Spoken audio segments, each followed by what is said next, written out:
ஐந்து கரத்தனை ஆனை முகத்தனை இந்தின் இளம்பிறை போலும் எயிற்றானை நந்தி மகந்தானை ஞானக் கொழுந்தானை புந்தியில் வைத்தடி போற்றுகின்றேன்.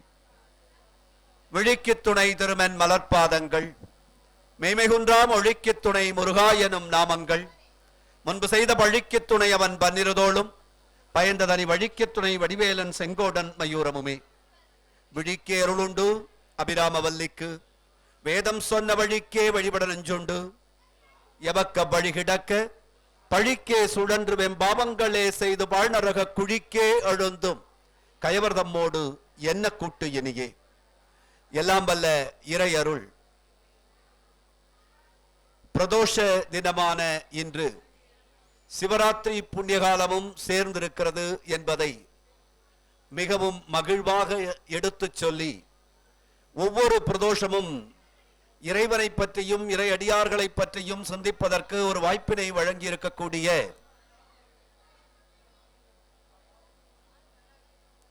திருக்கோவிலினுடைய நிர்வாக பெருமக்கள் அத்துணை பேருக்கும் சிவாச்சாரிய பெருமக்களுக்கும் கழுதகை நண்பர் ஜி.கே. மீடியாஸ் திருவாளர் ஜி.கே. கண்ணன் அவர்களுக்கும் இதை இணையத்தின் வழியாக கொண்டு சேர்க்கக்கூடிய பெரும் பணியினை ஏற்றிருக்கும் திருவாளர் பழனியப்பன், திருவாளர் முத்தையா விஸ்வநாத் மற்றும் அவர்தம் குடும்பத்தினருக்கும் இருந்து செவிமடுத்து நிறைகுறைகளை எடுத்துச் சொல்லக்கூடிய அடியார் பெருமக்களாகிய உங்களுக்கும் இந்த நிகழ்வினை மிக சிறப்பாக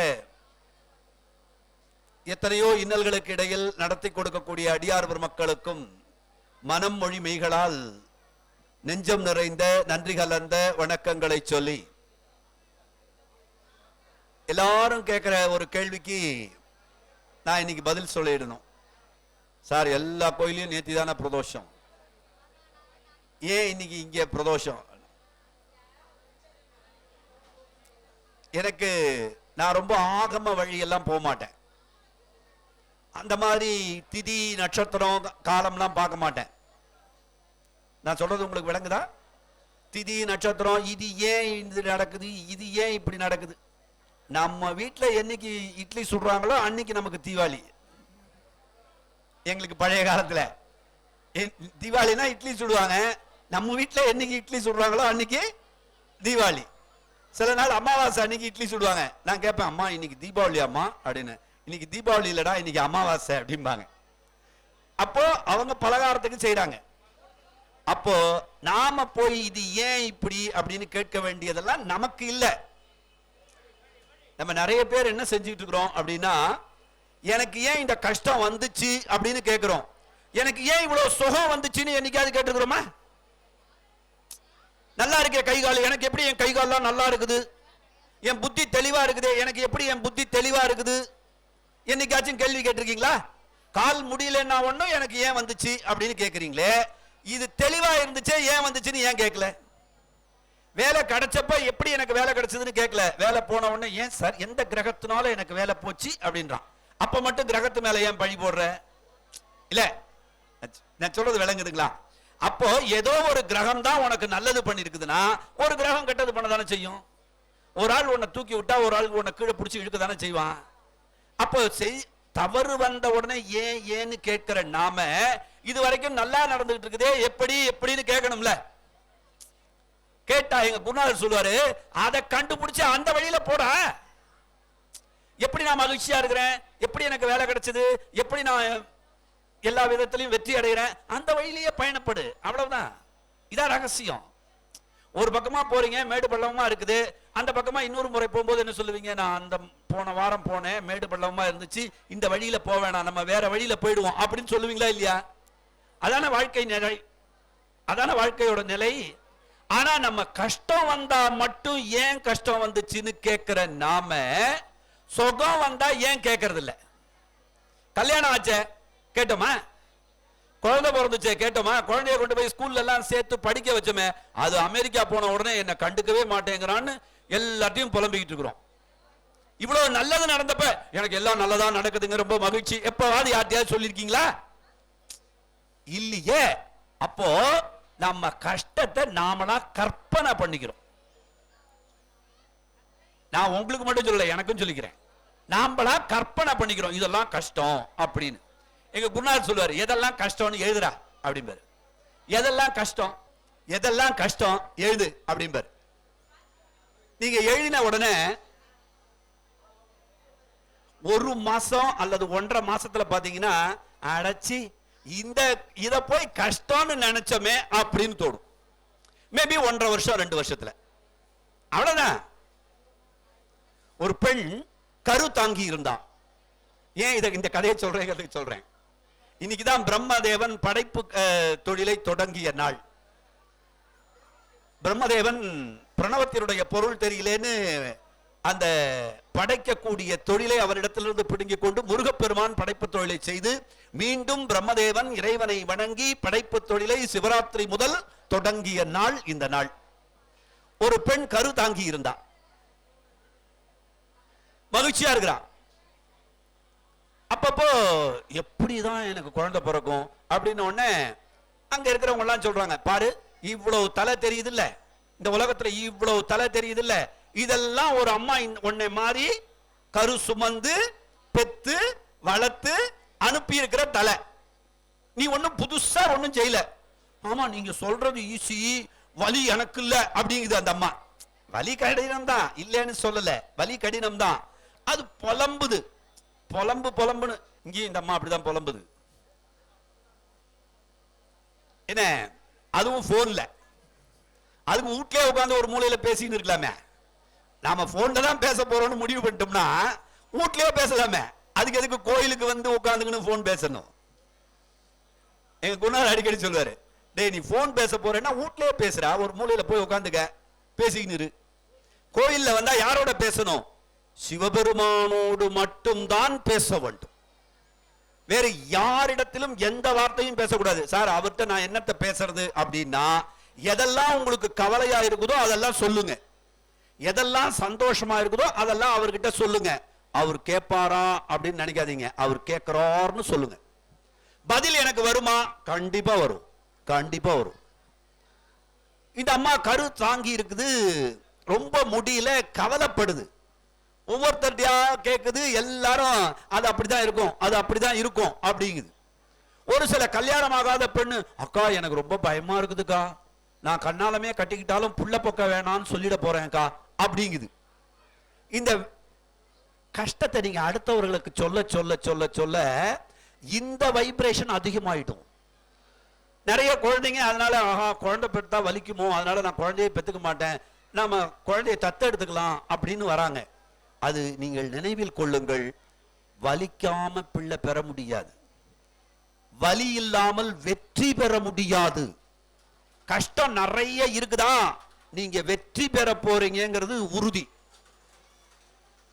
ஏன்னா நம்ம வைரம் இருக்குல்ல, வைரம் என்னன்னு கேக்குறீங்க, நீங்க வைரம் என்னன்னு கொஞ்சம் நல்லா கேட்டு பாருங்க. சாதாரண மரக்கட்டை, சாதாரண மரக்கட்டை அளவுக்கு அதிகமான பூமியினுடைய பிரஷர்ல, அழுத்தத்துல கரியா மாறுது. அந்த கரி அதை விட அளவுக்கு அதிகமான பிரஷர்ல வைரமா மாறுது.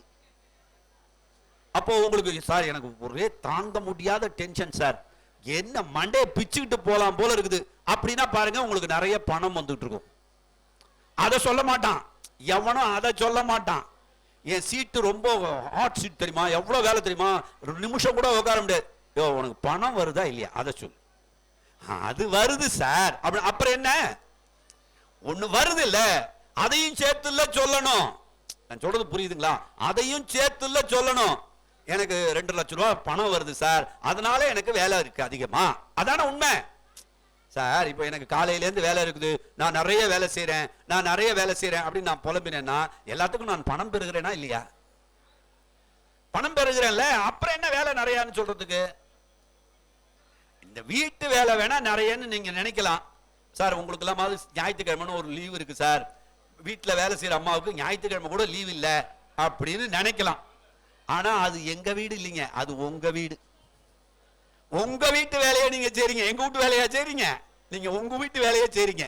பிரம்மதேவன் படைப்பு தொழிலை தொடங்கிய நாள் இந்த சிவராத்திரி திருநாள். எனவே இன்னைக்கு நாம சுவாமியை வழிபடும் போது பிரம்மதேவன் அருள் செஞ்சிருக்கிற, எனக்கு அருள் செய்ய மாட்டியா? பொய் சொன்னவன் அவனுக்கே அருள் செஞ்சிருக்கிற, நான் உண்மையா இருக்கணும்னு ஆசைப்படுறேன், எனக்கு அருள் செய்ய மாட்டியா? கேட்கலாம்ல.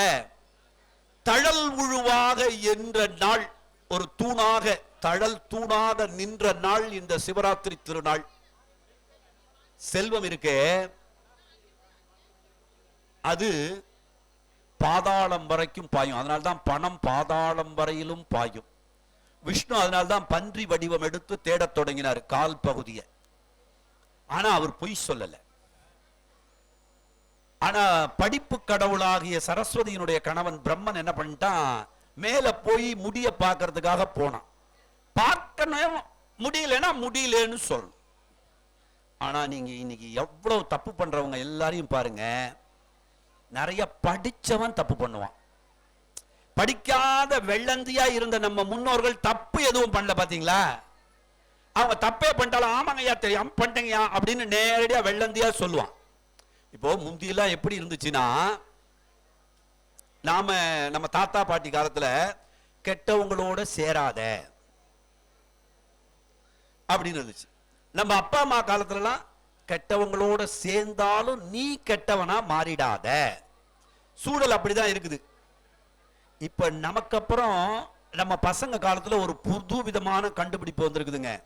கெட்டதை செய்யி, பழிய பக்கத்துல இருக்கிறவங்க மேல போட்டு நீ எஸ்கேப் ஆகி வந்துரு, மாட்டிக்காம வந்துரு. இது நம்முடைய சந்ததிக்கு நாம் செய்யக்கூடிய மிகப்பெரிய துரோகம். நினைவில் கொள்ளுங்கள், தப்பு செஞ்சா அதற்குரிய தண்டனை உண்டு. அதை எவ்வளவு சாமர்த்தியமா நீங்க தப்பிச்சாலும் அந்த தண்டனை வந்து சேரும். மனசுல ஒரு கஷ்டப்படுறீங்க, ரொம்ப வேதனையா இருக்குது, யாரையோ வேதனைப்படுத்துற மாதிரி பேசி இருக்கிறீங்க, இல்லன்னா அந்த வேதனை வராது. அவ்வளவுதான், இது சிம்பிள். வயிறு ரொம்ப வலிக்குது, யாரையோ குத்தி பேசி இருக்கிறோம், அதனாலதான் வயிறு குத்துது. நெஞ்சு வலிக்குது, யாரையோ நெஞ்ச படபடக்க செய்யற மாதிரி பேசி இருக்கிறோம், அதனாலதான் நெஞ்சு வலிக்குது, இல்லன்னா வலிக்காதுங்க. நான் சொல்றதுங்க ரொம்ப அனுபவ பாடம்ங்க. இது யாருக்கு புரியும்னா, ஆமா நாம ஒருத்தரை செஞ்சா அது நமக்கு நடக்கும் அப்படின்னு தெரிஞ்சவங்களுக்கு செய்ய மாட்டாங்க. ஒருத்தடே போடா அப்படின்னா அவன் இன்னொருத்தன் என்ன 2 பேர் வந்து போடான்ட்டு போவான். அதனால யாரையுமே ஐயா கொஞ்சம் நகர்ந்துக்கிறீங்களா அப்படின்னு கேட்கறத என்ன குறைய போறோம்? மரியாதையா பேசுறதுல என்ன குறைஞ்சிட போகுது? அன்பா பேசுறதுல என்ன குறைய போகுது? திருமூலரே சொல்லியிருக்கிறாரு, யாவர்க்குமாம் நல்லுரை தானே பிறர்க்கு இன்னுரை தானே. உண்ணும் போது ஒரு கைப்பிடி கொடு, தினமும் பசுவிற்கு ஒரு வாயுரை கொடு, நல்ல சொற்களை பேசு. கடைசியா சொல்லிட்டாரு, யாவர்க்குமாம் பிறர்க்கு இன்னுரை தானே. நல்ல சொற்களை, இதுக்கு என்னால காசு பணம் செலவு இருக்கதாங்க. இன்னைக்கு சிவராத்திரி அன்னைக்கு வில்வம் வாங்கி கொடுத்தேன், பன்னீர் வாங்கி கொடுத்தேன், பூ வாங்கி கொடுத்தேன். இதெல்லாம் விட இன்னிலேருந்து நான் நல்ல வார்த்தைகளை பேசுவேங்க. எடுத்துக்கலாம்ல, ஒரு உறுதிமொழி எடுத்துக்கலாம்ல. 2026 பிரதோஷத்துல இருந்து எடுத்துக்கிடுங்க, நான் இன்னிலேருந்து நல்ல வார்த்தைகளை பேசுவேன், எனக்கு எல்லாம் நல்லதே நடக்கணும் அப்படின்னு வைங்க விண்ணப்பம். ஆனா எனக்கு எல்லாம் நல்லதே நடக்கணும்னு நினைச்சுக்கிட்டு நான் கெட்ட வார்த்தை பேசுவேன்னா எப்படி நடக்கும்? நான் என்ன சொல்றேன், உங்களே இல்ல, நான் என்ன சொல்றேன். அப்போ இன்றைக்கு தான் படைப்பு தொழிலை ஈசன் தொடங்கிய நாள். அடிமுடி தேடி 2 பேரும் புறப்படுறாங்க. மேல போன பிரம்மன் என்ன பண்ணா, அந்த ரீசர்ச் பேருங்க, ரிசர்ச்சுக்கு பேரு ரீசர்ச், திரும்ப திரும்ப தேட வேண்டும். இது இப்போ உங்களுக்கு நான் சொல்லும் போது பார்த்தா என்ன திரும்ப திரும்ப தேடி திரும்ப திரும்ப படிச்சு என்ன படிக்கிறதே படிக்க சொல்ற என்னத்த அப்படின்னு தோணும். ஒரு சாமியார் இருந்தாரு, அவர் எப்ப பார்த்தாலும் ஒரு நிலை கண்ணாடியை பக்கத்துல வச்சிருப்பாரு. யாராவது வந்தா அந்த நிலை கண்ணாடியை எடுத்து பார்த்துப்பாரு, பேசுவார், திரும்ப அந்த நிலை கண்ணாடியை எடுத்து பார்த்துப்பாரு. அவங்க போன உடனே திரும்ப எடுத்து பார்த்துக்கிட்டு இருப்பாரு. பக்கத்துல இருக்கிறவங்களா நினைச்சுக்கிட்டாங்க, இந்த சாமியாரு அழகு கலையாம இருக்கணும்னு பாக்குறாரு போல இருக்குது. இந்த மொட்டை தலைக்கும் இல்லையா, உடம்புல எந்த விதமான துணியும் இல்லாமல் ஒரு அங்கியை சுற்றி கொண்டு இருக்கக்கூடிய அந்த சாமியாரு திரும்ப திரும்ப புகை கண்ணாடியை எடுத்து எடுத்து எடுத்து எடுத்து பார்த்துட்டு போறாரு, வைக்கிறாரு. யாராவது வந்தா பாக்குறாரு, பேசினா திரும்ப பார்த்துட்டு பேசுறாரு, பேசி முடிச்ச உடனே கண்ணாடியை பாக்குறாரு. ஓ, அழக மெயின்டைன் பண்றாரு போல இருக்குது. ஏன்னா சில பெண்கள்லாம் பாத்தீங்கன்னா அப்படி போயிட்டு வந்து ஒரு ட்ரிப்பு ஒத்திப்பாங்க, ஒரு ட்ரிப்பு போயிட்டு வந்து ஒரு 2 வார்த்தை பேசிட்டு லிப்ஸ்டிக் போட்டுப்பாங்க இல்லையா, அந்த மாதிரி அவங்கள நினைச்சுக்கிட்டாங்க. பார்த்துக்கிட்டு எல்லாம் பேசிக்கிட்டே இருக்கிறாங்க. இவர் கண்ணாடியை எடுத்து எடுத்து பார்த்துட்டு பார்த்துட்டு வைக்கிறாரு. ஒரு சின்ன பெண் கேட்டா, சாமி தலையில முடியும் இல்ல, நெத்தியில போட்டும் கோணக்கமான கைட்டு இருக்கிறீங்க, அப்புறம் எதுக்கு கண்ணாடியை எடுத்து எடுத்து பார்த்துட்டு பார்த்துட்டு வைக்கிறீங்க, அட்லீஸ்ட் அதையாச்சும் சரி பண்ணுங்க அப்படின்னா. ஒரு சின்ன பொண்ணு. சாமி சிரிச்சுக்கிட்டே சொன்னாரு, அம்மா நான் கண்ணாடியில என் முகத்தை பார்க்கல. அவங்க சொல்றாங்கல்ல, சாமி உங்களால தான் இதெல்லாம் நடந்துச்சு, ரொம்ப சந்தோஷம், இதெல்லாம் உங்களால தான் நடந்துச்சு, நீங்க தான் இதுக்கெல்லாம் காரணம், உங்க தவம் தான் காரணம் அப்படின்னு ஒண்ணு எடுத்து பார்க்கிறேன். இந்த முகரக்கட்டை அவ்வளவு தவமா செஞ்சிருக்குது அப்படின்னு வச்சிடுறேன். அவரு, சாமி எனக்கு ஒண்ணுமே நடக்கல, ஏன் இதெல்லாம் நடக்கலன்னு தெரியல. திரும்ப எடுத்து பார்க்கறாரு. இந்த முகரக்கட்டைக்கு கொஞ்ச நேரத்துக்கு முன்னால உங்க தவத்தால நடந்துச்சுன்னாங்களே, அப்ப அது பொய்யா அப்படின்னு எடுத்து வைக்கிறாரு. அப்போ இறைவன் சாமியார் செய்த தவத்துல இல்ல, நம்மோட நம்பிக்கையில இருக்குது. நம்மோட நம்பிக்கையில இருக்குது. ரீசர்ச்னு பேருங்க. திரும்ப திரும்ப தேடுதல். நாம ஒன்றை திரும்ப திரும்ப செஞ்சுக்கிட்டே இருந்தோம்னா அதுல எக்ஸ்பர்டைஸ் ஆயிடுவோம், அதுல தலை சிறந்தவனா ஆயிடுவோம்.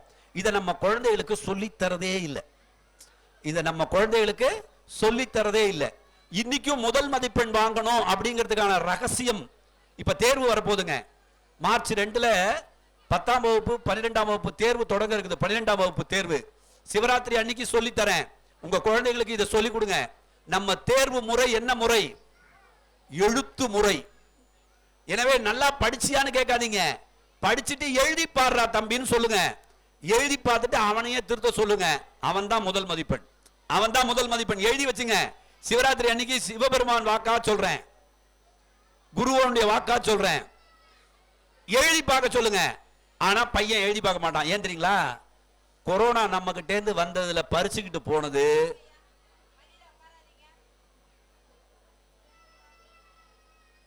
கொரோனா நம்ம கிட்ட வந்து பறிச்சுக்கிட்டு போனதுல ஒன்னே ஒண்ணு, நம்மோட சுறுசுறுப்பு.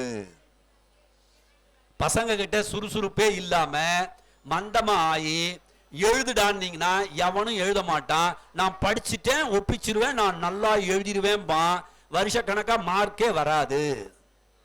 நீங்க நல்ல பாடம் சொல்லி கொடுக்கக்கூடிய பெற்றோர்களாக இருந்தால் எழுதி பார்க்க சொல்லுங்க. எழுதி பார்த்தால் மட்டும்தான் ஜெயிக்க முடியும். உங்க அத்தனை பேருக்கும் தெரியும் ஓட்டப்பந்தய வீரர் யாரு அப்படின்னு. உசேன் போல்ட்னு உடனே சொல்லுவீங்க. அவர் இதுவரைக்கும் உலக ஓட்டப்பந்தயத்தில் கலந்துகிட்டு பங்கெடுத்து கொண்டு ஓடிய நிமிடம் இருக்குல்ல சார், அது 100 மீட்டர் 9 செகண்ட்ல ஓடி இருக்காரு அப்படிம்பீங்க. அது இல்ல, மொத்தமா 1 நிமிஷமும் 20 செகண்டுக்கு மேல ஒரு 2-3 செகண்ட் போயிருக்காரு. அவ்வளவுதான் ஓட்டப்பந்தய வீரர் உசேன் போல்ட் ஓடிய நேரம். அதுக்கு எவ்வளவு நேரங்க ஓடிட்டு இருக்காரு? காலையில ஆரம்பிச்சு சாயங்காலம் வரைக்கும் ஓடிட்டு இருக்காரு. அப்போ 2.5 மணி நேரம் நம்ம பையன் எக்ஸாம் எழுதணும்னா எவ்வளவு நேரம் எழுதி பார்க்கணும்? நம்ம அதை எங்கேயாவது யோசிச்சிருக்கோமா? பையன் எழுதினா கூட டே கணக்கு பிள்ளை மாதிரி எழுதிட்டு இருக்காத, படி அப்படின்றோம். எழுதி பார்க்க சொல்லுங்கள். எழுதி பார்ப்பது மட்டும்தான் வெற்றியினுடைய முதல் படி. படிச்சதை பார்க்காம எழுதி பாருங்க, அவங்களே திருத்தவும் சொல்லுங்க. ஜெயிச்சிடலாம், கண்டிப்பா ஜெயிச்சிடலாம். இதற்கு பெயர் ரீசர்ச்னு பேரு. திரும்ப திரும்ப தேடுதல். நான் என்ன தவறு செய்கிறேன் என்பதை நான் தெரிந்து கொண்டு விட்டால் அந்த தவறை என்னால் திருத்திக் கொள்ள முடியும். நம்ம சைக்கிள் ஓட்டுறோம்லங்க, சைக்கிள் ஓட்டும் போது சொல்லி கொடுத்துருப்பாங்க. என்ன தெரியுமா சொல்லியிருப்பாங்க? முதுக வளைக்காத, முதுக வளைக்காத. நல்ல சைக்கிள் ஓட்டுறவங்களுக்கு தெரியும், நல்ல ஃபாஸ்டா ஓட்டும் போது முதுகு கொஞ்சம் வளையும், இந்த பக்கமும் அந்த பக்கமும் வளையும். யாரும் ரெடி ரெக்னர்லாம் போடுறது இல்லைங்க. சைக்கிள் ஓட்டி ஓட்டி பழகணும். அதுபோல தேர்வு முறை, எழுத்து முறை, எழுதி எழுதி எழுதி எழுதி பழக வேண்டும். இந்த அறிவுரை உங்க மனசுல பதிஞ்சு உங்க குழந்தைக்குள்ள கொண்டு போய் செலுத்திட்டீங்கன்னா உங்க குழந்தை தான் முதல் மதிப்பெண். எழுதி வச்சுக்கலாம். 12ஆம் வகுப்பு வந்தாலும் சரி, எந்த இடத்துக்கு போனாலும் சரி, உங்க குழந்தை தான் முதல் மதிப்பெண். ஆனா இது ரகசியங்க. இது ரகசியம். நம்ம யாருக்குமே தெரியாம நம்ம எல்லாரும் என்ன நினைச்சிட்டு இருக்கோம்? நல்லா படிச்சா நிறைய மார்க் வாங்கிடலாம், நல்லா எழுதி பார்த்தால் மட்டும்தான் நிறைய மார்க் வாங்க முடியும். இது ரகசியம். இதுக்கு பேர் ரீசர்ச்னு ஆய்வெல்லாம் சொல்லுவாங்க. திரும்ப திரும்ப தேடுதல். அது போல பிரம்மதேவன் மேல திரும்ப திரும்ப திரும்ப திரும்ப தேடுறான். ஒரு கட்டத்துல அழுத்து போய் ஒரு பொய் சாட்சி கொண்டுறான். சிவபெருமானினுடைய தலையிலிருந்து ஒரு தாழம்பூ உதிர்ந்து கீழே வருது. பார்த்த உடனே நான் முடிய பார்த்துட்டேன். ஆமா பார்த்தேன்னு நீ பொய் சாட்சி சொல்லணும். முதல்ல பொய் சாட்சி சொன்ன ஒரு ஆளு தாழம்பு. அப்படியா அப்படின்னு நேரா சிவபெருமான்ட்ட வந்து, ஆமா இவர் முடிய பார்த்தாரு, நான் அதை பார்த்தேன், அது மேலேந்து வந்துச்சு, இனிமே நீ என் முடிய பார்க்க முடியாதுன்னு தாழம்பூவை ஒதுக்கிட்டாரு. சிவபெருமானுக்கு தாழம்பூ கிடையாதுங்க. ஆனால் இன்றைக்கு மூன்றாவது காலம் நம்ம கோயில்ல 3 மணிக்கு நடக்கும். லிங்கோத்பவ காலம்னு அந்த காலத்திற்கு பெயர். முடிந்தவர்கள் இருந்து தரிசனம் பண்ணி பாருங்க, கொஞ்சம் தூக்கம் வரும், அப்படியே சொக்கும். நீங்க உள்ளேயே போய் உட்கார்ந்து இருந்தாலும் கண்ணை அமர்த்துது, நான் போய் படுத்துக்கிறேன்னு போயிடுவோம். 3 மணிக்கு நடக்கும். லிங்கோத்பவ காலத்துல தாழம்பூவை சூடி இறைவன் காட்சி கொடுக்கிறான். நாம இது நாள் வரையிலும் செய்த தவறுக்கு பிராயச்சித்தம் வேணும்னா இன்றைக்கு லிங்கோத்பவ காலம் பார்க்கக்கூடிய நாள். இன்னைக்கு சிவராத்திரி 3வது காலம் 3 மணிக்கு சுவாமி தாழம்பூவை சாத்தி கொள்வார். இந்த கோயில்ல இல்ல, எந்த கோயிலுக்கு போனாலும் இன்னைக்கு தாழம்பூ உண்டு. 3வது காலத்துல சாத்திப்பார். நீங்க பார்க்கலாம். தாழம்பூவை சிவாச்சாரியார்ட்ட சொன்னீங்கன்னா தாழம்பூ தீபாராதனை காட்டும்போது தாழம்பூவை காட்டுவார். இங்க இருக்கு தாழம்பூ அப்படின்னு. கண்டிப்பாக தாழம்பூவை சூடி தவறு செய்த பிரம்மனை ஏற்றுக்கொண்ட இந்த நாள். எனவே நம்முடைய தவறுகளையும் ஈசன் ஏற்றுக்கொள்வான். மகாவிஷ்ணு சிவபெருமானினுடைய அருளை பெற்று சக்கரம் பெற்ற நாள் இந்த நாள். மகாவிஷ்ணு அவரே பார்வதி வீட்டுக்கு வந்திருக்கிறாரு. என்னைக்குமே சகோதரியினுடைய வீட்டுக்கு சகோதரன் வந்தா ரொம்ப மகிழ்ச்சியா இருப்பாங்க. சகோதரியும் மகிழ்ச்சியா இருப்பா, சகோதரனும் மகிழ்ச்சியா இருப்பான். இது ஒரு ரொம்ப நுட்பம்ங்க. எங்க குருநாதர் அடிக்கடி சொல்வாரு, கற்பகாம்பாளை தரிசனம் பண்ண போகும்போது என்ன சொல்லிக்கிட்டு போவேன் அப்படிம்பாரு. கற்பகாம்பாளை தரிசனம் சொல்ல போகும்போது அம்மா கற்பகமே அப்படின்னு சொல்லிட்டு போவேன் அப்படின்பாரு. அப்படி சொல்லாத இனிமே அப்படிம்பாரு. வேற என்ன சொல்லணும்? நாராயணா நாராயணான்னு சொல்லிட்டு போகும்பாரு. இல்ல சார், நாராயணா நாராயண், எங்க அண்ணன் பேரை யாரா சொல்றதுன்னு அவ உன்னை பார்த்துருவா. எங்க அண்ணா பேரை யாரோ கூப்பிடுறாங்களே அப்படின்னு கற்பகம் உன்னை பார்த்துருவா. உன்னை கற்பகம் பார்த்துட்டா அதுக்கப்புறம் உனக்கு ஏது கவலை? அதனால உள்ள போகும்போது நாராயணா நாராயணான்னு கற்பகத்துக்கிட்ட போனீங்கன்னா எங்க அண்ணா பேரை யாரோ கூப்பிடுற மாதிரி இருக்கேன்னு அவ பார்த்துருவா. சகோதர பாசம் பெண்களுக்கு ரொம்ப அதிகமா இருக்கும். இன்னைக்கும் நம்ம கிட்ட ஒரு கெட்ட பழக்கம் என்னன்னா, பெண்ணை சகோதரியா பார்க்க தொடங்கிட்டோம்னா அவங்க நமக்கு அடிமை மாதிரி வேலை செய்வாங்க. பெண்ணை சகோதரியா பார்க்க தொடங்கிட்டோம்னா அவங்க நமக்கு அடிமை மாதிரி வேலை செய்வாங்க. நாம பெண்ணை உடலா பார்க்கறதுனால தான் நம்மள ரொம்ப கேவலமா நினைக்கிறாங்க. ஆனா ஒரு பெண் கேவலமா நினைக்கிறதுக்கான அடிப்படை காரணம் அவளை உடம்பா பார்க்கறதுனால தான். அவளை ஒரு சகோதரியை போல பார்க்க ஆரம்பிச்சிட்டோன்னு வைங்களேன், அவ நமக்கு அடிமை மாதிரி வேலை செய்வா. அவர் தப்பையே கிடையாது தெரியுமா, அவர் ரொம்ப ரொம்ப நல்லவர் அப்படிம்பாங்க. அது என்னன்னா ஆண்களுக்கு அது புரியாததுனால நிறைய தவறுகள் நடைபெறுகிறது. ஆண் குழந்தைகளை வைத்துக் கொண்டிருக்கக்கூடிய பெற்றோர்கள் இதை சொல்லிக் கொடுக்கணும். இன்னொரு பெண் உன்னுடைய சகோதரி, இன்னொரு பெண் இந்த உலகின் தாய், அவள் இன்னொரு உயிரை இந்த பூமிக்கு கொண்டு வரக்கூடிய தாய். இதை சொல்லிக் கொடுக்கணும். நீ ஆம்பளடான்னு சொல்லிக் கொடுக்க கூடாது. நீ அடக்கமா இருக்கணும்டா, நீ தான்டா அவளுடைய சகோதரன் அப்படின்னு சொல்லிக் கொடுக்கணும். நீ அவளுக்கு பாதுகாப்பா இருக்கணும் அப்படின்னு சொல்லிக் கொடுக்கணும். அது சொல்லிக் கொடுக்க தவறியதனுடைய விளைவு நிறைய பெண்கள் வேதனைப்படுகிறார்கள். நிறைய படிச்சவர்கள் தவறா இருக்கிறாங்க. நான் சொல்றது வந்து படிக்காதவன் தப்பா இருக்கிறதுல ஒண்ணும் இல்லைங்க. நல்ல படிச்சவர்கள். பாரதி சொல்லுவான், படித்தவன் பழியும் பாவமும் செய்தால் போவான் போவான் ஐயோ என போவான் பாரு. படிச்சவன் தப்பு பண்றான். இது செய்யக்கூடாதுன்னு படிக்கிறீங்களா, அப்புறம் என்னதுக்கு படிச்ச இல்லையா? இன்னொரு பெண்ணை தாயை போல சகோதரியை போல நினைக்க வேண்டும்னு படிச்சுட்டு அப்புறம் தப்பு பண்ணா என்ன இருக்கு? அந்த இடத்துல உங்க குழந்தைகளை கொண்டு வாங்க, தெளிவா கொண்டு வாங்க. தவறு செய்யாமல் இருந்தாலே போதும். அவர் போய் சகோதரி வீட்டுல அப்படி ஹாயா படுத்து கிடக்கிறாரு. கையில இருந்த சக்கரத்தை எடுத்து தன்னோட கொரட்டுல அடக்கிக்கிட்டாரு விநாயகர். கொரட்டுல அடக்கிக்கிட்டா எங்க சக்கரத்தை காணோம்னு தேடுறாரு. அப்பதான் சிவபெருமான் வந்து சொல்லி தராரு. அவன் தான் வாயில அடக்கி வச்சிருக்கிறான், விநாயக பெருமான் தான் வாயில அடக்கி வச்சிருக்கிறான். நீ என்ன பண்ணு, அவனை சிரிக்க வை. அவன் சிரிச்சான்னா உன்னோட சக்கரம் வெளியில வந்துடும், டப்புன்னு எடுத்துக்க அப்படின்னு சொல்லவும் இவர் அங்கதான் தோர்பிகி கரணம், காதை பிடிச்சுக்கிட்டு தோப்பு கரணம் போடுறது. அதுக்கு பேர் தோர்பிகி கரணம். இன்றைக்கும் மேலை நாடுகளில் காதை பிடித்து கொண்டு கீழே உட்கார்ந்து எழுந்திருக்க சொல்கிறார்கள். கொஞ்சம் என்ன மாதிரி முட்டா பயலா இருந்தா இப்படி காதை பிடிச்சி இழுத்துக்கிட்டு 2-3 முறை உட்கார்ந்து எழுந்தால் அது கொஞ்சம் அறிவு வளரும். அப்போ இதெல்லாம் நாம செஞ்சா, இன்னைக்கு நான் யாரையும் தோப்புக்கரணம்லாம் போட சொல்ல முடியாதுங்க. ஒரு வாத்தியாரா இருக்கிறேன், என் கிளாஸ்ல படிக்கலன்னா டேய் முட்டிக்கால் போடு தோப்புக்கரணம் போடுன்னு யாரையாவது சொன்னா அவ்வளவுதான். அதெல்லாம் பண்ணிடக்கூடாது. நீங்க உங்க குழந்தைகளுக்கு சொல்லிக் கொடுங்க, காதை பிடிச்சிக்கோ, பிள்ளையாருக்கு தோப்புக்கரணம் போடு. அது மற்றவர்கள் அதை பார்த்து சிரிக்கணுமா, அப்பதான் நம்ம பாபம் போகுமா. சில பேரு இப்படி இப்படி தலையை மட்டும் ஆட்டுறது இல்ல, அப்புறம் சில பேரு அப்படின்னு முத்தம் கொடுக்கறது இல்ல, பை சொல்றது இல்ல சாமிக்கு. நில்லு நெடுஞ்சான் கடையாக விழுந்தால் நம் பாபங்கள் தீரும். அப்படி தோர்பிகி கரணம் காதை பிடிச்சுக்கிட்டு உட்கார்ந்து எழுந்திருக்கும் போது 2 பேர் பார்த்து என்ன அவன் இப்படி போடுறான் அப்படின்னு 2 பேர் நம்ம பார்த்து சிரிச்சாங்கன்னா நம்ம பாபம் போயிடும், நம்ம வினை கழிஞ்சிரும். இந்த வினை தீர்ந்து விட்டாலே அடுத்த பிறப்பு இல்லை. மகாவிஷ்ணு முருகன் சிவனருள் பெற்ற நாள், இந்திரன் தேவலோக அதிபதி ஆன நாளும் இந்த நாள் தான். தன்னுடைய செல்வங்கள்ல 11 விதமான செல்வங்களை இழந்துட்டான் இந்திரன். அதுக்கு விநாயகரை திருப்பாசூர்ங்கிற தலம் திருவள்ளூர் கிட்ட இருக்கு, நான் கூட இந்த பேச்சு போல சொன்னேன். அந்த தலத்துல 11 விநாயகரை, விநாயகர் சபை அப்படின்னு சொல்றாங்க, அதை பிரதிஷ்டை பண்ணி அங்கிருந்து அந்த செல்வங்களை எல்லாம் பெற்ற நாள் இந்த சிவராத்திரி புண்ணிய காலம். அர்த்தநாரீஸ்வர வடிவம் வந்ததும் இந்த சிவராத்திரி புண்ணிய காலத்துல. ஏன்னா நாமெல்லாம் இன்னைக்கு பேசிட்டு இருக்கிறோம் 35% இடஒதுக்கீடு, 50%, 60%, 40%. தன் உடலில் சரிபாதியை அம்பிகைக்கு கொடுத்தவன் ஈசன். நான் வேற நீ வேற இல்ல. அதுக்கப்புறம் பாருங்க, இது நான் சொல்றது சிவராத்திரி என்னைக்கு உருவாச்சோ அன்னிலேருந்து, இந்து மதம்னு என்னைக்கு தோன்றுச்சோ அன்னைக்கிலேருந்து, சைவம் என்றைக்கு உருவானதோ அன்றிலிருந்து இன்னைக்கு தான் நமக்கு எக்ஸ் ஆக்சில் ஒய் ஆக்சில்னு ஒண்ணு இருக்குதுன்னு மருத்துவம் சொல்லுது.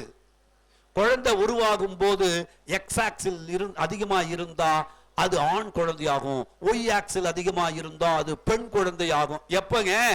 20ஆம் நூற்றாண்டு. இப்ப நாம இருக்கிறது 21ஆம் நூற்றாண்டு. 20ஆம் நூற்றாண்டுல தான் மருத்துவம் இதை கண்டுபிடிச்சிருக்குது. ஆனா நம்ம சாமியே நானே அம்மா நானே அப்பா வாடான்னு சொல்லுது. அப்ப நம்ம எவ்வளவு பெரிய ஆள் பாருங்க. இப்போ இன்னும் ஒரு செய்தி சொல்றேன், நீங்க பஞ்சாங்கெல்லாம் எடுத்து பாருங்க. இன்றைக்கு மழை பொழிவு உண்டு அப்படின்னா 2 தூறலாவது போடும். ஆனா இவ்வளவு டெலஸ்கோப்லாம் வச்சுக்கிட்டு விஞ்ஞானம் வளர்ந்து போய் என்ன தெரியுமா சொல்றாங்க? மழை பொழியலாம், பொழியாமலும் இருக்கலாம், சில பகுதிகளில் பொழியலாம், சில பகுதிகளில் கனத்த மழை பொழியலாம், இருந்தாலும் உறுதியாக சொல்ல முடியாது. கடைசியா அவ்வப்பொழுது மாற்றங்களுக்கு உட்பட்டது வானிலை. இதுக்கு எதுக்கு சொல்லணும்? நாங்களே என்ன நடக்குதோ அதை தெரிஞ்சுக்கிட்டு போறோம். இல்ல மழை பொழியும், விடுமுறை விடுன்னு ஸ்கூல் லீவ் விட்டா வெயில் அடிக்குது. அதெல்லாம் மழை பெய்யாது, வெயில் தான் அடிக்கணும். ஸ்கூல் வச்சா மழை பெய்யுது. என்னத்தை ப்ரெடிக்ட் பண்றதுன்னே தெரியல. ஆனா பஞ்சாங்கத்தை எடுத்து பாருங்கள், துல்லியமாக குறித்திருக்கிறார்கள், துல்லியமா குறிச்சிருக்கிறாங்க. இன்னொரு செய்தி தெரியுங்களா? நாம துல்லியமா இப்படி குறிக்கப்பட்டிருக்கக்கூடிய பஞ்சாங்கங்களை பார்த்து கொண்டே இதெல்லாம் பகுத்தறிவுக்கு ஒத்து வராதுன்னு சொல்லிட்டு இருக்கிறோம். இதெல்லாம் பகுத்தறிவுக்கு ஒத்து வராதுன்னு சொல்லிட்டு இருக்கிறோம். அப்புறம் எங்கே இருந்து வந்துச்சு சனி பெயர்ச்சி? அப்புறம் எப்படி சொல்லப்படுகின்ற குரு பெயர்ச்சி? இல்ல வாக்கிய பஞ்சாங்கத்தின்படி இந்த 11ஆம் தேதி மார்ச் மாதத்துல தான் சனி பெயர்ச்சி. திருக்கணிதம் தான் முன்னால முடிஞ்சிடுச்சு. 1 வருஷமா நடந்துகிட்டு இருக்கு சார். எனக்கு என் ஜாதகத்துல வந்து உட்காந்துட்டார் சார் ஒருத்தர். அவரைய வந்து உட்கார்ந்தா உன் ஜாதகம் அன்னைக்கே கிழிஞ்சு இருக்குமே. அவர் அவரோட வீட்டுல ஒவ்வொரு வீடா உட்கார்ந்துக்கிட்டு வர்றாரு. 2.5 வருஷம், 30 வருஷம் ஒரு கட்டம் சுத்தி வந்துருவாரு. அதனால்தான் 30 வருஷம் வாழ்ந்தவனும் கிடையாது, 30 வருஷம் கெட்டவனும் கிடையாது. உங்களுக்கு கஷ்டம் வந்துகிட்டே இருக்கா? கவலையப்படாதீங்க, அடுத்தது நல்லதுதான் வரப்போகுது. கண்டிப்பா நல்லதுதான் வரப்போகுது. உடம்பு சரியில்லைன்னா உடம்பு நல்லா தானே ஆகும். உடம்பு சரியில்லைன்னா நல்லா தானே ஆகும். எங்க குருநாதர் அடிக்கடி சொல்லுவாரு, உடம்பு சரியில்லைன்னா என்ன சாப்பிட்டேன்னு யோசி, என்ன சாப்பிட்டேன்னு யோசி, உடம்பு சரியா போயிடும். மனசு சரியில்லைன்னா என்ன பேசினேன்னு யோசி. வீடு சரியில்லைன்னா என்ன செஞ்சேன்னு யோசி. நான் சொல்றது புரியுதுங்களா? உடம்பு சரியில்லைன்னா என்ன சாப்பிட்டேன்னு யோசி. மனசு சரியில்லைன்னா என்ன பேசினேன்னு யோசி. வீடு சரியில்லை, ரொம்ப கஷ்டமா இருக்குது, என்ன செஞ்சேன்னு யோசி. இதனுடைய விளைவுகள் தான், இதோட விளைவுகள் தான். நம்ம சாப்பிட்டதோட விளைவு உடம்பு, பேசியதோட விளைவு மனசு, செஞ்சதோட விளைவு வீடு. நமக்கு எது அமையல, எது சரியா இல்ல, அப்ப நாம அந்த இடத்துல ஏதோ தப்பு பண்ணி இருக்கிறோம். பரவாயில்ல, செஸ் போர்டுலங்க நகத்தின காய திரும்ப நகர்த்த முடியாது. நகத்தின காய திரும்ப நகர்த்த முடியாது. ஆனா ஒரு எக்ஸலன்ட் பர்ஃபார்மர், நல்ல பிளேயர், அதுக்கப்புறம் 2-3 மூணு நல்லா நகர்த்தி அதை ஈடுகட்ட முடியும். அதனால இனிமே இந்த தப்பெல்லாம் இல்லாம, நாம் என் மனசு அடிக்கடி சரியா இல்ல, மனசு வேதனையா இருக்குது, அப்போ நான் யாரிடத்திலும் கடுமையா பேசக்கூடாது. இவ்வளவுதான். நீங்க பேசாம இருந்தீங்கனாலே உங்க மனசு சாந்தமாயிடும். உடம்பு அடிக்கடி நோவா வருது சார், சாப்பிட்றத கரெக்டா வச்சிருங்க, கரெக்டா சாப்பிடுங்க.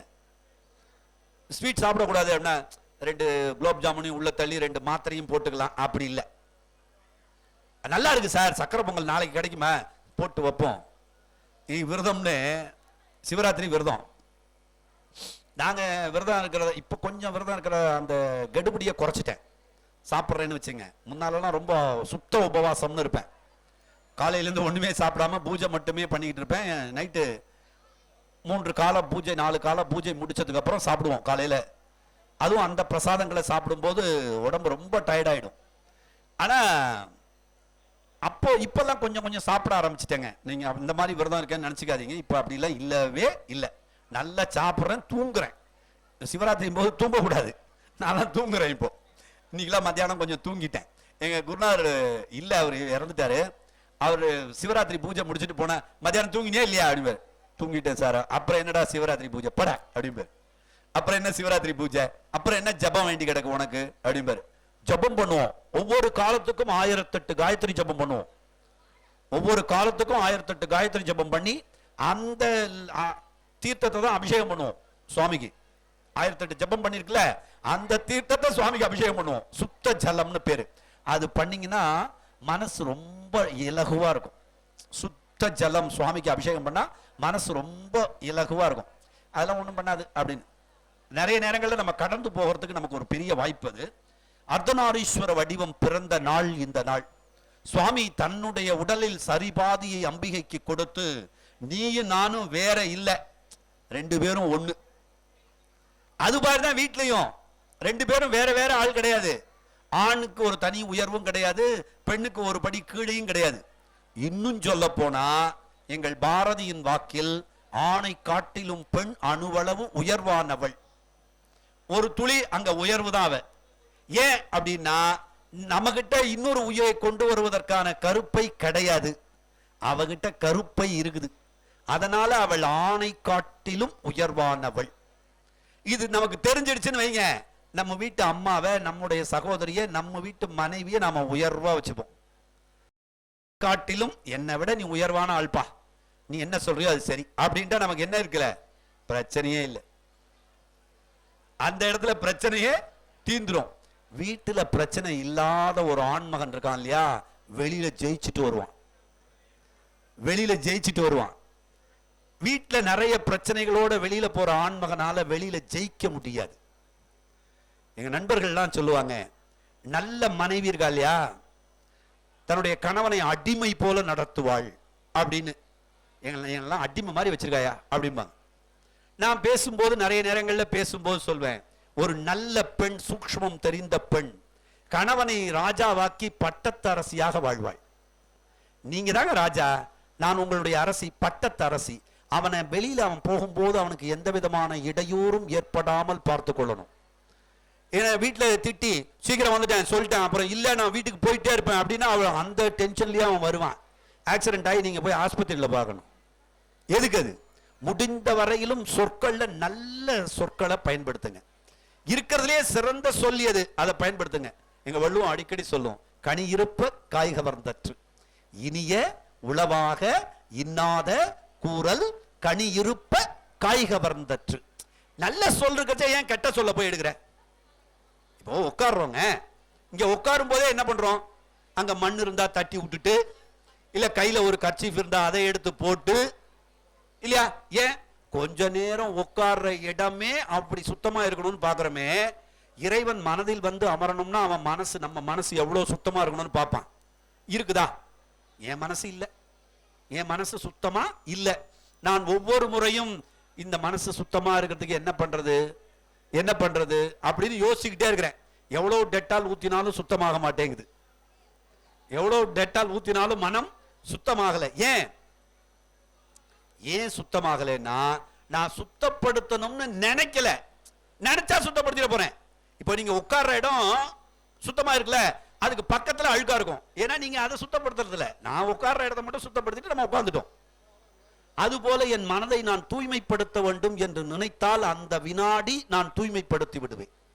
அதை நான் நினைக்கல, நினைச்சுதான் செயல்படணும். அப்படி மனசை தூய்மைப்படுத்திட்டோம்னா மனம் எப்போதும் மகிழ்வாகவே இருக்கும். அர்ஜுனன் பாசுபதாஸ்திரம் பெற்ற நாள் இந்த நாள். அர்ஜுனனுக்கு பாசுபதாஸ்திரத்தை சிவபெருமான் வழங்கிய நாள் இந்த நாள். நம்ம சாதாரணமா சொல்லும் போது வில்லையும் அம்பையும் எடுத்துக்கொண்டு சிவபெருமானோடு போரிட்டான் அர்ஜுனன் அப்படின்னா, அர்ஜுனன் போரிடுவதற்காக போகல. அது சிலதெல்லாம் நடக்குது இல்ல, அதெல்லாம் எப்படின்னா விதிக்கப்பட்டதுங்க. இதை இப்படி நடைபெற வேண்டும் என்று விதிக்கப்பட்டது. நம்ம வீடுகள்ல நல்ல சிவாச்சாரிய பெருமக்கள் வந்து பூஜை செய்யும் போது பாத்தீங்கன்னா, முதல்ல சங்கல்பம் அப்படின்னு ஒண்ணு பண்ணுவாங்க. முதல்ல சுக்லாம்பரதம் கொட்டிக்க சொல்லியிருப்பாங்க. அதெல்லாம் கொட்டிக்கிட்டு சங்கல்பம்னு ஒண்ணு பண்ணுவாங்க. சங்கல்பம்னா ஒண்ணும் இல்ல, பிரார்த்தனை. இது இப்ப இதெல்லாம் வேணும், இதெல்லாம் வேணும், இதெல்லாம் வேணும்னு கேட்கிற பிரார்த்தனை தான் சங்கல்பம்னு பேர். இந்த சங்கல்பம்லாம் செஞ்சு முடிச்ச உடனே கடைசியா ஒரு தண்ணி உள்ள காயேன வாச்சா மனசேந்திரியர்வா புத்தியாத்மனாவான்னு எல்லாம் நாராயணனுக்கே சமர்ப்பணம்னு சொல்லி தண்ணி தெளிச்சுட்டு கடைசியா ஒண்ணு சொல்லுவாங்க, இதி பிராப்தஹா அப்படிம்பாங்க. அது எப்படி நடக்கணும்னு விதிச்சிருக்கோ அப்படி நடக்கும். 2 முறை விளக்கேற்றணும்னு விதிச்சிருந்தா 2 முறை விளக்கேற்றுவீங்க. இல்ல கற்பூரம் ஏற்றும் போது அணையணும்னு விதிச்சிருந்தா அணையும், திரும்ப ஏற்றுவோம். அன்னைக்கு நல்லா எரியணும், ரொம்ப நேரம் எரியணும்னு விதிச்சிருந்தா எரியும். இதெல்லாம் எப்படி இருக்கு? எது விதிக்கப்பட்டதோ அப்படி நடக்கும். அப்படித்தான் எது விதிக்கப்பட்டதோ அதுதான் துணையாகவும் வந்து அமையும்.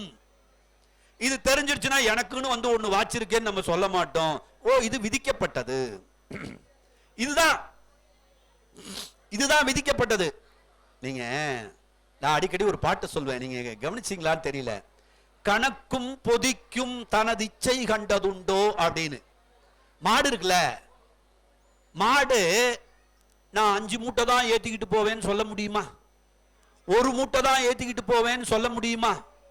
இல்ல இன்னைக்கு வண்டியை இழுக்க மாட்டேன் சொல்ல முடியுமா? இழுக்க மாட்டேன்னா இன்னும் 2 அடி சாட்டையால விழும். அதுக்கப்புறம் அந்த அடியை வாங்கிக்கிட்டு மாடு எழுந்து நின்று வண்டிக்கிட்ட போகும். இன்னைக்கு ரெட்டை மாட்டு வண்டியா ஒத்த மாட்டு வண்டியா அதை முடிவு பண்ண வேண்டியது ஓட்டுறவன். அதை முடிவு பண்ணதுக்கு அப்புறம் எத்தனை மூட்டை ஏத்தணும் அதையும் அவன் தான் முடிவு பண்றான். எவ்வளவு தூரம் போகணும் அதையும் அவன் தான் முடிவு பண்றான். ஓட்டுறவனுக்கு ஏதாவது உண்டா? ஓட்டுறவன் கூலிக்காரன். ஓட்டுறவன் கூலிக்காரன். மாடு என்ன நினைச்சுக்கும், இவன் பாரு இவன் தான் என்ன ஓட்டிட்டு இருக்கான். இல்லையா, முதலாளி சொல்றதுனால அவன் செய்யறான். இந்த பஞ்சேந்திரியங்கள் எல்லாம் இறைவனின் ஆணைக்குப்படி நம்மை கொண்டு போய் செலுத்துகின்றன. நாம வண்டி ஓட்டி தான், உள்ளுக்குள்ள ஆன்மா உட்கார்ந்துகிட்டு இருக்குது. அதை பத்திரமா எடுத்துக்கிட்டு போனோம். நான் 1 வருஷம் தான் வாழ்வேன் சொல்ல முடியுமா? எனக்கு வாழ்க்கையே பிடிக்கல சார், நான் இப்பவே போயிடுறேன் முடியுமா? 10வது மாடியிலேருந்து கீழே குதிச்சு பொழைச்சவனும் இருக்கிறான். நடந்து போறச்சே புல்லு தடுக்கி விழுந்து போய் சேர்ந்தவனும் இருக்கிறான். அப்போ எப்ப முடிவு தெரியாது, எவ்வளவு நாள் வேலை பார்க்கணும் தெரியாது, எவ்வளவு நாள் இப்படி கஷ்டப்படணும் தெரியாது. ஏன் கஷ்டப்படுறோம்? நான் தப்பு பண்ணிருக்கிறேன் அதனால கஷ்டப்படுறேன், அவ்வளவுதான். நான் தப்பு பண்ணாம இந்த பிறப்பு வராதுல்ல, இப்படி கஷ்டமான பிறப்பு வராதுல்ல. ஏங்க உங்களுக்கு ஒரு விஷயம் சொல்றேன், எங்க குருநாதர் அடிக்கடி சொல்றது, நாக்கு எரியுது, மிளகா சாப்பிட்டியா, மிளகு சாப்பிட்டியா, காரப்பொடி அள்ளி வாயில போட்டுக்கிட்டியா இல்லையா, இதானங்க. வேற எப்படி எரியும்? வேற நாக்கு எரிவதற்கான வாய்ப்பே இல்ல. மிளகு சாப்பிட்டுருக்கணும், அல்லது மிளகா சாப்பிட்டுருக்கணும், அல்லது மிளகா பொடி எடுத்து நாக்கில் போட்டிருக்கணும், இவ்வளவுதானே. இந்த 3 தவிர வேற இல்லையில. அதே மாதிரிதான் முந்தைய வினை இருக்கணும் இல்லையா, நேற்றைய வினை இருக்கணும், அல்லது இன்றைய வினை இருக்கணும், அல்லது நாளைக்கு வரக்கூடிய வினை இருக்கணும். இந்த 3 தான். ஒண்ணு மிளகா பொடியா இருக்கணும், இல்லது மிளகா இருக்கணும், இல்லது இஞ்சி காரமா உட்கார்ந்துருக்கணும். அவ்வளவுதான், வேற காரணம் இல்லையே. கஷ்டம் வருதா, நான் ஏதோ தவறு செய்திருக்கிறேன், அந்த உணர்வு இருக்கு பாத்தீங்களா, அந்த உணர்வே நம்மை தவறிலிருந்து காப்பாற்றி விடும். அந்த உணர்வே தவறிலிருந்து காப்பாற்றி விடும். ஆனா நம்மாளு எல்லாரும் பாருங்க, இன்னைக்கும் கூட கோயில்ல வந்து இப்படி பாருங்க, இப்படி இருக்காங்க சார் அப்படின்னு நம்மால் வழியில நின்று பேசிட்டு இருப்பான். நம்மால் வழியில நின்று பேசிட்டு இருப்பான். நான் சொல்றேன்ல, நான் போன் எடுத்து பேசிட்டு இருப்பேன், ஹலோ எப்படி இருக்கீங்க அப்படின்னு. அப்போ நான் சொல்கிறேனே தவிர நான் என்ன செய்யல, செயல்படல. நான் 100 மீட்டர் ஓட்ட பந்தயத்தை 5 செகண்ட்ல ஓடணும், 4 செகண்ட்ல ஓடணும். ஓடிட முடியுமா? ஓடுறதுக்கு என்ன வேணும்? பிராக்டிஸ் பண்ணணும். நம்ம பையனுக்கெல்லாம் ஒழுக்கமா இருக்கணும்னு சொல்றோம். நான் ஒழுக்கமாக இல்லாமல் என் குழந்தை ஒருபோதும் ஒழுக்கமாக இருக்கவே முடியாது. அது நான் சொல்றது உங்களுக்கு கொஞ்சம் கடினமான சொல்லா இருக்கலாம், ஆனா அதான் உண்மை. வெண்டைக்காய் விதைய போட்டு முளைச்சா அது என்ன முளைக்கும்? வெண்டைக்காய் தானே முளைக்கும். சுரைக்காயினுடைய விதையை போட்டு முளைச்சா சுரைக்காய் தானே முளைக்கும். நான் ஒழுக்கமாக இருந்தால் தானே எனக்கு பிறக்கும் குழந்தைகள் ஒழுக்கமாக இருக்கும். அந்த வினை பயனை அனுபவித்து தீர்க்க வேண்டுமே தவிர ஒரு நாளும் அதிலிருந்து வெளியேறக்கூடாது. வினை பயன் தீர்வதற்கு ஓம் நமச்சிவாய ஓம் நமச்சிவாய ஓம் நமச்சிவாய ஓம் நமச்சிவாயன்னு சொல்லிக்கிட்டே இருங்க, தானா தீந்துரும். இன்னும் ஒரு செய்தி சொல்லி நான் நிறைவு செய்திடுறேன். கண்ணப்பன் அவன் ஒரு வேடன். அவனுக்கு பெயர் திண்ணன்னு பேருங்க. அவன் கண்ணப்பனான நாள் இந்த நாள். அவன் பொன்முகலி ஆறுல தண்ணி எடுத்துக்கிட்டு வந்து, எதுல? பாத்திரத்துலாம் இல்ல, வாயில பூவை, அங்க இருக்கிற பூவெல்லாம் பறிச்சு தன்னோட கொண்டையில சொருகி அதை எடுத்துக்கிட்டு வந்து வாயில இருக்கிற தண்ணிய சிவபெருமான் மேல ஊத்தி, தலையில தான் வச்சுக்கிட்டு இருந்த பூவெல்லாம் எடுத்து சிவபெருமானுக்கு போட்டு அங்க விரட்டிக்கிட்டு வந்தான் ஒரு பன்றிய. அந்த பன்றியை கறி செய்து அப்படியே கூட வைக்கல, கடிச்சு பார்க்கறான்.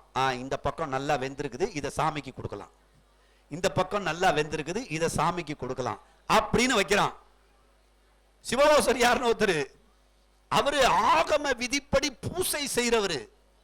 அவர் வராரு, என்ன இது சாமி மேல காட்டு பூவா கிடக்குது, மாமிசம்லாம் கிடக்குது அப்படின்னு ஒரு துணியை மூக்குல கட்டிக்கிட்டு தள்ளி விட்டுட்டு பூசை பண்றாரு.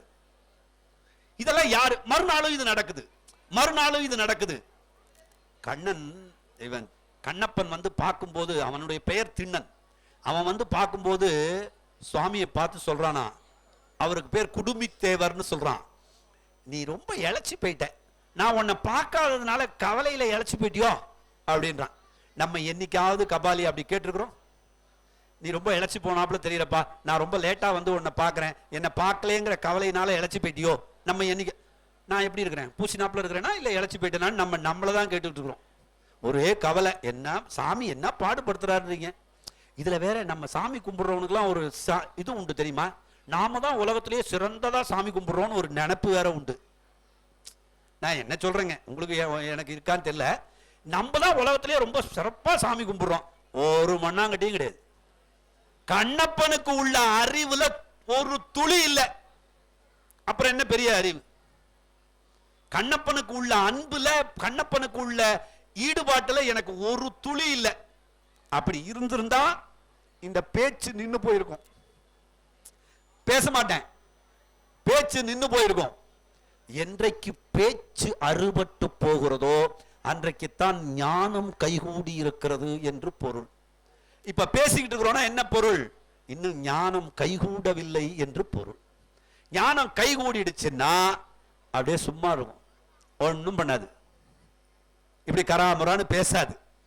யாராவது ஏதாவது கேள்வி கேட்டா கூட அப்படிங்கும், எனக்கு தெரியும் தெரியுமா, நான் எப்பேற்பட்ட ஆள் தெரியுமா, எவ்வளவு படிச்சிருக்கேன் தெரியுமா, எல்லாம் முட்டை,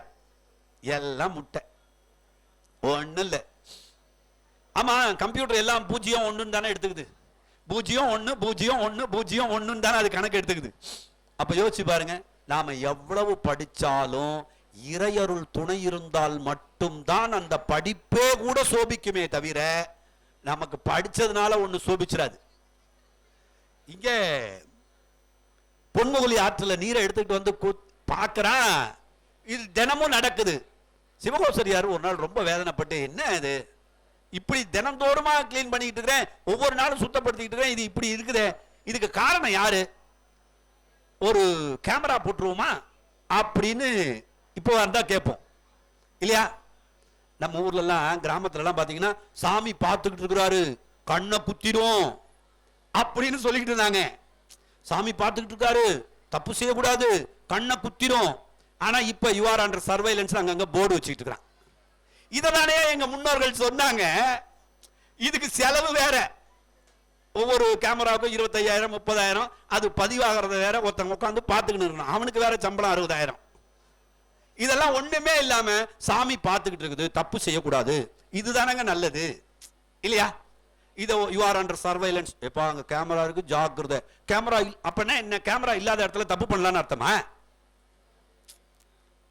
எல்லா இடத்துலயும் பார்த்துக்கிட்டு இருக்காருங்க சாமி. நீங்க கேமரா இருக்கு இல்லன்னு இல்ல, நான் எங்க வீட்டுக்குள்ள யாருமே இல்ல, நான் தப்பு பண்ணா சாமி பார்த்துக்கிட்டு இருக்கிறாரு. அந்தர்யாமியா எல்லா இடத்திலும் இருக்கிறாரு. அது விட்டுருமா? நம்ம யாரும் பார்க்கலன்னு நினைச்சுக்கிட்டு செய்யற தப்பு தான் நம்மள வெளியில சொல்ல முடியாத அளவுக்கு வேதனைப்படுத்துகிறது. என் கஷ்டத்தை நான் யார்ட்டையும் சொல்ல முடியல சார், ரொம்ப வேதனையா இருக்கு அப்படின்னா நம்ம யாரும் பார்க்கலன்னு தப்பு பண்ணிட்டோம்னு அர்த்தம். ஞாபகத்துல வச்சுங்க. உங்க கஷ்டத்தை வெளியில சொல்ல முடியல சார், ரொம்ப வேதனையா இருக்கு சார். சில சமயம் மறைவிடங்கள்ல வலி வந்துருங்க, குத்து வலி வந்துரும் மறைவிடங்கள்ல.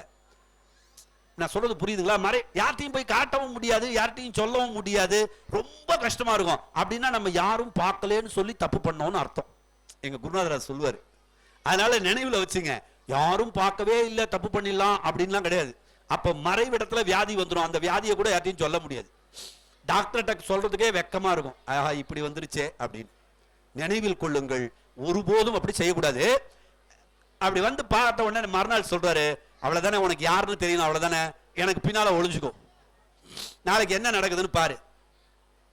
அங்கேருந்து எப்போதும் போல வரான், கறி சமைத்து எடுத்து வருகிறான், வாயிலிருந்து நீரை எடுத்து வருகிறான், தலையில பூவை எடுத்துக்கிட்டு வரான், வாயில இருக்கிற நீரை பளிச்சுன்னு துப்புறான், தலையில இருக்கிற பூவெல்லாம் போடுறான்.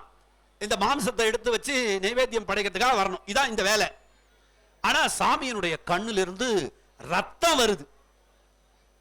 இதை எல்லாத்தையும் அப்படியே போட்டான். இப்ப அபிஷேகம் பண்ணணும் பண்ணல, பூ போடணும் போடல, சாமிக்கு படைக்கணும் படைக்கல, எல்லாத்தையும் அப்படியே போட்டான். போட்டுட்டு சாமிக்கு கண்ணுல ரத்தம் வருதே, இதுக்கு என்ன மூலிகை பறிக்கலான்னு ஓடி போய் தேடி மூலிகை பறிச்சு எடுத்துட்டு வந்து மூலிகை சார கசக்கி பிழிகிறான். ரத்தம் நிக்கல. ஆனா இவன் வேடன் இல்லையா, இவனுக்கு தெரிஞ்சிருக்குது ஊனுக்கு ஊன் பரிகாரம். இத போன ஒரு 2000 நினைக்கிறேன், 1999 2000 ஒரு குழந்தை பால் குடிக்கும் போது அந்த தாயினுடைய பிளவுஸ் ஹூக்குப்பட்டு கண் விழி கிழிஞ்சிடுச்சான். கண் விழி கிழிஞ்ச உடனே அந்த தாயினுடைய தொண்டை பகுதியிலிருந்து சதையை ஆபரேஷன் பண்ணி எடுத்து அந்த குழந்தையினுடைய கண்ணுக்கு வச்சு தைச்சாங்களாம். 2000 நான் இதை தகவலா படிச்சேன். அப்போ கண்ணப்ப நாயனார் பாருங்க, புராணம் கிட்டத்தட்ட 7ஆம் நூற்றாண்டு 6ஆம் நூற்றாண்டுல ஊனுக்கு ஊன் பரிகாரம்னு ஒரு படிக்காத வேடனுக்கு தெரிஞ்சிருக்குது. 21ஆம் நூற்றாண்டுல சயின்ஸ் எவ்வளவு வளர்ந்துச்சு தெரியுமா? அதெல்லாம் ஒண்ணு இல்லையா, எங்க தமிழ் எப்பவோ செஞ்சுட்டு போயிடுச்சு. சேக்கிழார் எழுதி வச்சுட்டு போயிட்டாரு. எழுதப்பட்டிருக்குதுங்க, நான் ஒன்னும் பொய் சொல்லல, எழுதப்பட்டிருக்குது, இலக்கியம் இருக்குது, சான்று இருக்குது. கண்ணுக்கு கண் ஊனுக்கு ஊன் வச்சு கண்ணை இடந்து அப்புகிறான், ரத்தம் நின்னுடுச்சு. ரொம்ப மகிழ்ச்சி ஆயிடுறான், தனக்கு ஒரு கண்ணு போயிருக்கேன்னு நினைக்கல, சாமிக்கு கண்ணு வர்றது நின்னுடுச்சு. இன்னொரு கண்ணுல ரத்தம் வழியுது. இப்போ நம்மள அந்த பையனே ஏதாவது ஒண்ணு கேட்டானா, உனக்கு வேற வேலை இல்லை போடா அப்படின்னுடுவோம். சாமிக்கு இன்னொரு, நானே ஒரு கண்ணுல வாழ்ந்துட்டு இருக்கிறேன், உனக்கு இன்னொரு கண்ணு வேற கேக்குதா அப்படின்னுடுவோம். கவலையே படல.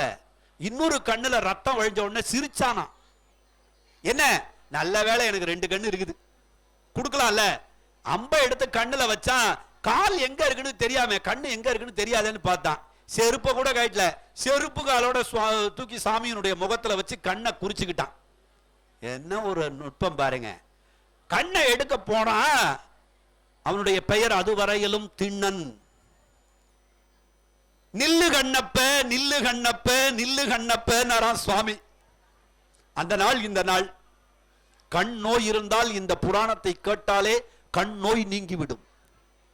அப்படி அம்பை எடுக்கும் போது சாமி ஏன் அப்ப முதல் கண்ணை இடந்தார்ல, கண்ணப்பன் இடந்தான்ல, முதல் கண்ணை எடுத்தான்ல, அப்பவே சொல்லியிருக்கணும்ல, இந்த கண்ணை எடுக்காதையா உனக்கு வலிக்கும், நான் என் கண்ணை நானாதான் ரத்தம் வழிய வச்சேன்னு. ஏன் சொல்லல? அது சாமியோட கண்ணா. இப்போ சாமி கிட்ட இருக்கிறது கண்ணப்பன் கொடுத்த அன்பு மிகுந்த கண்ணா. அதனால இன்னொரு உயிர் கஷ்டப்படுறத சாமியாலே பொறுக்க முடியலையா? அப்படி நாம என்னைக்காவது அன்பு மிகுதியா இருந்திருக்கிறோமா? நான் இல்லை. அதனால்தான் நான் கஷ்டப்படுறேன். ஒவ்வொரு முறை கஷ்டப்படும் போது நினைச்சுப்பேன், நான் அன்பு மிகுந்தவனாக இருந்தால் இந்த உலகில் கஷ்டமே இருக்காது. எல்லாரும் அன்பு மிகுந்தவர்களா இருந்துட்டா எல்லாரும் சாமி பார்க்கட்டும், நம்ம ஒதுங்கிக்கிட்டோம்னா எல்லாரும் அழகா வரிசையில போய் சாமி பார்க்க போறாங்க. நான் மட்டும் சீக்கிரமா பார்த்துட்டு வீட்டுக்கு சீக்கிரமா போய் 2 இட்லி அவுக்குன்னு சாப்பிடணும்னு போறேன். அதனால்தான் கூட்டம் அதிகமாகுது இல்லையா? ஒரு வயதானவர்கள் நீங்களே முன்னால போங்கம்மா அப்படின்னு எல்லாரும் வயசு பசங்க கொஞ்சம் தள்ளிக்கிட்டு வயதானவங்களை விட்டா சீனியர் சிட்டிசனுக்கு தனி லைன் தேவையில்லையே. வாங்க, யார் வேணாலும் வாங்க, போங்க, தரிசனம் பாருங்க. 100 பேர் தரிசனம் பண்ணா அந்த புண்ணியம் வரும்னு தானே இவ்வளவு பெரிய கோயிலை கட்டி வச்சிருக்கிறான். இடையில செஞ்ச கும்பாபிஷேகத்துக்கெல்லாம் கல்வெட்டு இருக்குங்க. கோயில் எப்போது கட்டப்பட்டதுங்கிறதுக்கான ஆதாரம் நீங்க எங்க தேடினாலும் கிடைக்காது. ஏன் தெரியுங்களா? உண்மையான ஆத்மார்த்தமான பூஜையை நான் தான் செஞ்சேன்னு சொல்லவே மாட்டாங்க. என்னை மாதிரி அறகுறை தான் நான் பூஜை பண்றேன், ஜபம் பண்றேன், இதெல்லாம் நான் சொல்றேன் பார்த்தீங்களா, நான் அறகுறை. ஏன்னா இன்னும் முழுசாகல. முழுசா ஆயிட்டேன்னா நான் இதெல்லாம் வெளியே பேச மாட்டேன் அப்படின்ட்டு போவேன். அப்படி ஆயிடுச்சுன்னா அதுக்கு பேர் ஞானம்னு பேர், பூரண ஞானம்னு பேர். நில்லு கண்ணப்ப, நில்லு கண்ணப்பன்னு சொல்லி அது முதல் திண்ணனாக இருந்தவன் கண்ணப்பனாக மாறிய நாள் இந்த நாள். மார்க்கண்டேயனுக்காக யமனை காலால் உதைத்த நாள் இந்த நாள். உங்களுக்கு தெரியும்னு நினைக்கிறேன். கொஞ்சம் நேரத்தை கடக்கிறேன். அதனால மார்க்கண்டேயன் 16 வயதுல உயிர் போயிடுங்கும் போது சிவபெருமானை கட்டி அணைத்து தொழுது அந்த நேரத்தில் யமன் வந்து பாசக்கயிற்றை வீச அது சிவபெருமான் மீது பட அவனை காலால் எட்டி உதைத்து இன்றைக்கும் சிரஞ்சீவியாக மார்க்கண்டேயன் இருக்கக்கூடியது இந்த நாள் தான். அதனால நாம அத்தனை பேரும் சிரஞ்சீவியா இருக்கணும்னா இந்த நாளில் வழிபாடு செய்ய வேண்டும் என்பதை தகவலாக சொல்லி, இருந்து செவிமெடுத்த உங்கள் இல்லமும் உள்ளமும் என்றென்றும் பலத்தோடும் நலத்தோடும் மகிழ்வோடும் இருக்க இறைவன் திருவருள் செய்ய வேண்டும் என்பதை பிரார்த்தனையாக வைத்து, இது பிரதோஷம்ங்கிறதுனால இன்னைக்கு எப்போதும் இருக்கக்கூடிய திருமுறை சொற்பொழிவு இல்லை, சிவராத்திரியினுடைய சிறப்பு வழிபாட்டை சொல்லியிருக்கிறோம் அப்படிங்கிற தகவலை சொல்லி, அடுத்த பிரதோஷத்துல கண்டிப்பா திருவெண்காடு தலம் நாம சிந்திக்க இருக்கிறோம். பிள்ளை பேறு தரக்கூடிய தலம், நல்ல ஞானத்தை தரக்கூடிய தலம், கல்வியை தரக்கூடிய தலம்.